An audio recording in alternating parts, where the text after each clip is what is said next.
Cerita Deddy Corbuzier merintis podcast Close the Door. Podcast Close the Door jadi program andalan kanal YouTube Deddy Corbuzier. Sejak didirikan sekitar 2 tahun ke belakang, podcast Close the Door telah mendatangkan banyak narasumber hebat. Awal tahun 2021, Close the Door menorehkan prestasi dengan melakukan siaran langsung tarung catur Dewa Kipas dengan Grandmaster Iren Karisma Sukandar yang ditonton oleh lebih dari 1 juta akun di babak kedua.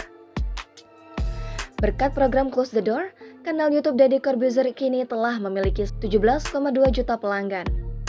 Tidak tiba-tiba sukses, ada perjuangan yang dilakukan oleh Deddy Corbuzier dan tim di balik podcast Close the Door. Tekad kuat Deddy Corbuzier untuk memulai dulu rencananya membuka program siniar ternyata bisa membawa kontennya diterima dengan baik oleh masyarakat.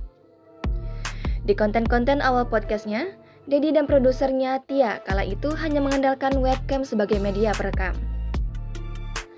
Pertanyaan untuk narasumber sendiri dikirim melalui pesan elektronik pada Deddy Corbuzier sebelum akhirnya Tia membeli papan tulis kecil. Sejak saat itu, Deddy mempercayakan podcastnya pada Tia selaku produser Close the Door. Deddy mengenal Tia sejak dirinya masih mengisi program hitam putih di stasiun televisi Trans 7.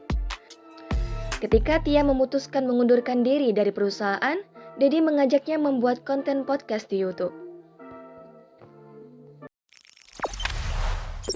Jangan lupa subscribe, share, komen, dan like ya!